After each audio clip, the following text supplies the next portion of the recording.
Good afternoon. Today we announce our plan to reopen primary schools and childcare services. We've chosen not to reopen high schools, CEGEPs, and universities. This will limit the traffic in public transports, and we consider that primary school children will benefit the most from the remaining school weeks, especially children in difficulties. This reopening will be gradual. It won't be obligatory, so the children won't all come back at the same time. In the Montreal region, will reopen on May 19 if all conditions are met, and outside of the Great Montreal, it will be on May 11. We will analyze the situation every day and adjust if necessary. The watchword here is prudence. Tomorrow, we'll announce our calendar to restart sectors of our economy. It will be very gradual. The situation must be and must stay under control in our health system. Everybody will have to follow public health instructions. We must continue to keep our distances. To succeed, we must continue all our efforts. Thank you all. Good afternoon. I'm just looking at,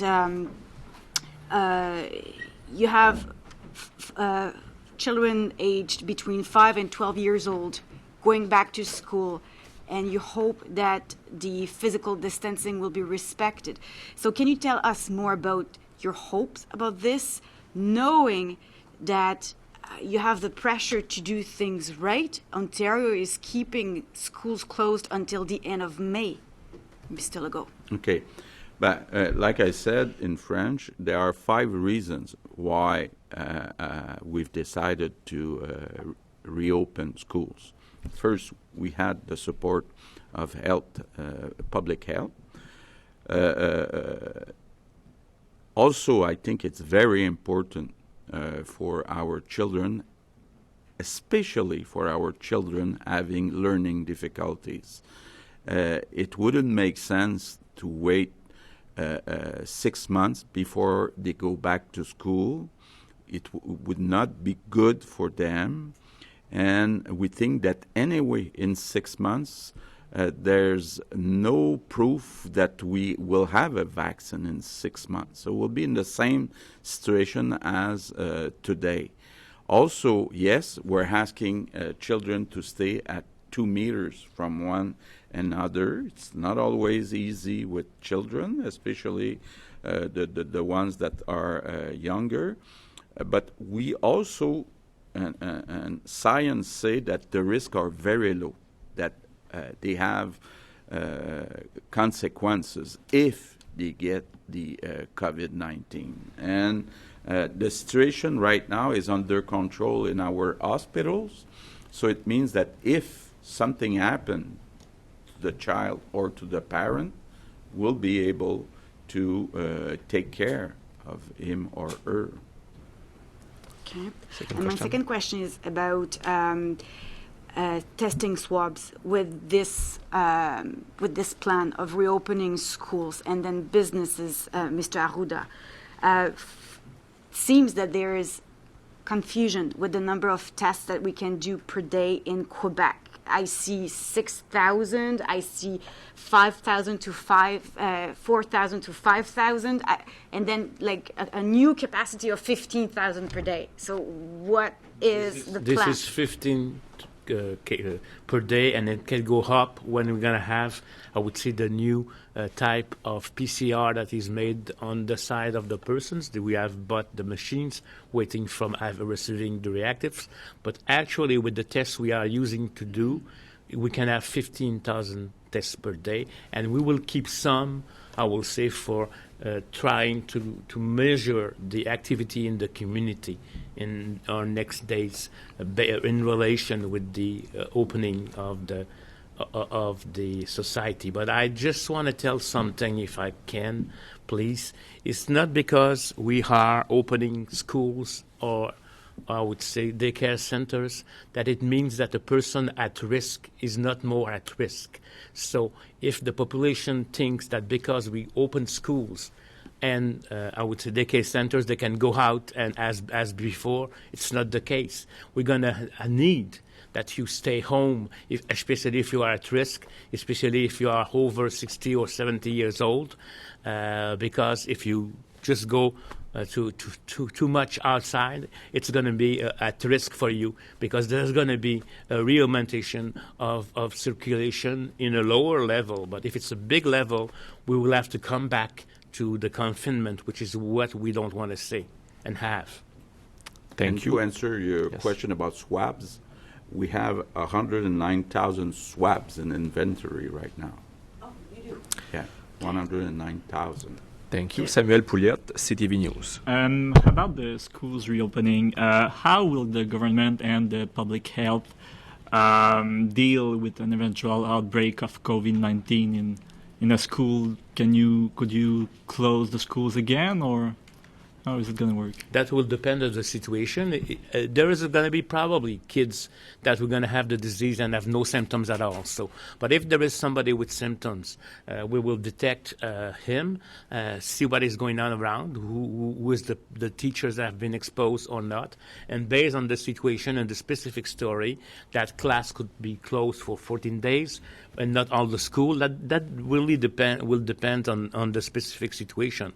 But the best principle is, first of all, we are keeping, as in industry and other sectors, the 2 meters principle.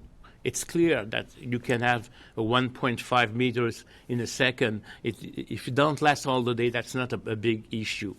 Because it's clear that even us, we never always are at exactly 2 meters from that. But we will manage that as we will manage, I would say, an outbreak arriving in a workplace or somewhere else or in a family. Okay, and on another subject, there's a worker in Montreal who was recently hired at CHSLD, and she was told this morning that she has tested positive for COVID-19, and she says everyone at the CHSLD looks like they have lost hope.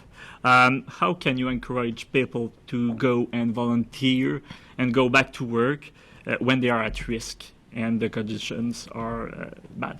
Okay, but like I said, we had last weekend 11,000 people who offer their full-time services to go in CHSLD. So right now, we're assigning them to different CHSLD, and we think that in the next few days we'll be able to fill all the jobs that were open. So it will help for the difficulty of the job, because when you are short of staff, it's tough for the staff that is in this situation. Having all jobs that are filled will help a lot, and I thank even people like Joanie Rochette, and Laurent Duvernay-Tardif. I think they gave a good model, a good example, and right now we have enough people to fill all the jobs, so I'm very, very happy about that. Thank you. The next question is from Raquel Fletcher, Global News, and it's for Minister McCann. The Conseil pour la protection des malades has voiced many concerns about CHSLDs, that your directives aren't being followed on the ground. Staff are afraid to speak out, and they denounce the fact that you are asking for all sorts of help from trained and non-trained people, but still some establishments are refusing to let in caregivers. Can you respond to their concerns? Well, for the caregivers, we have discussed very much with public health, with Dr. Arruga, and we have already opened up a little bit more to caregivers, and we have another discussion today, at the end of the day, about the caregivers, because we really want to open the doors more. About the first element of your question, I want to say that this is something we've never lived. in the health system, in the population and in the health system. It's an extraordinary operation. Our system right now is not the same as it was before. And we have done this in a very, very short while. And the operation has been improved and improved every day. And each time there is something not going well, we want to know it. As an example, we have now installed phone numbers for all the establishments. We are going to do this in the short term. If people don't have the protective equipment that they need, they'll have an emergency number in the organization. And we want to know it, actually. And what I want to say is to the workers to speak up and to tell their managers and to call and to let us know, because it's a huge operation. And of course, we want to adjust rapidly. That's what we've done. Every time we've known that something was not working out exactly as it should, we have really responded, and very, very quickly. So this is something I want to say, a message to everybody. It's a huge operation. Everybody is mobilized. We're doing everything we can. And if there are some problems that we don't know about, we want to know about it, and we fix it very quickly. Thank you. The second question is for Mr. Legault. Have all 1,000 Army soldiers you ask for being deployed? Where and what are they doing? Okay, we expect to have 400 Wednesday. We expect to have another 275 soon, and I don't know if we'll get more than 675. Thank you. The next question has been sent by Phil Autier, Montreal Gazette. It's a question for Mr. Legault and Arruda. Saturday was a nice sunny day in Montreal. Lots of people were talking, biking, and enjoying the fresh air. In many cases, people were not respecting physical distancing. How will you ensure social distancing in Montreal as the weather gets nicer? I think that's a challenge, and I want to ask, first of all, that the people do this because it's going to be part of the solution. I understand that with the night we would like to go outside with the beautiful weather, but I think that people must respect the 2 meters, and I just hope that if we don't do that, we're going to have to come back on more coercive approaches. So, but I think we can, unless there is always exceptions, but I'm asking people, please keep your 2 meters distance in between you. And I know it's tough. Try to not go at the same time everywhere. But if we have new rassemblement in parks in Montreal, we'll see the way we're going to make it stop, because it's a risky situation. Thank you. The next question is also for you. Montreal is the epicenter for the COVID-19 outbreak. Can you please describe what is happening in Montreal? How much is community transmission? What is the R0 number for the city now? How much the virus is among CHSLDs and healthcare workers? How many hospitals are affected? In fact, good questions. The right numbers. I will go generally because I cannot.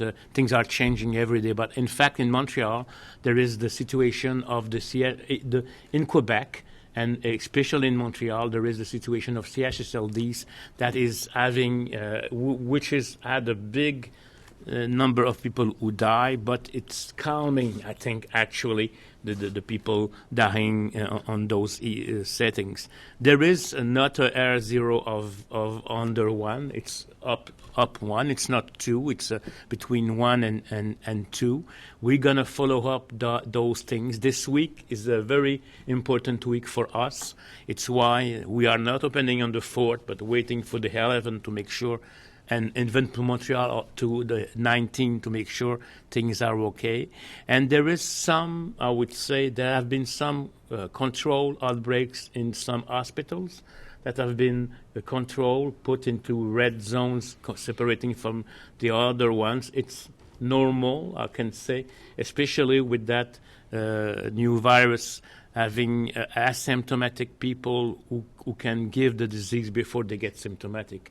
It makes things more complicated for us. Don't you remember in January we thought it was only when you were symptomatic that you can give the disease.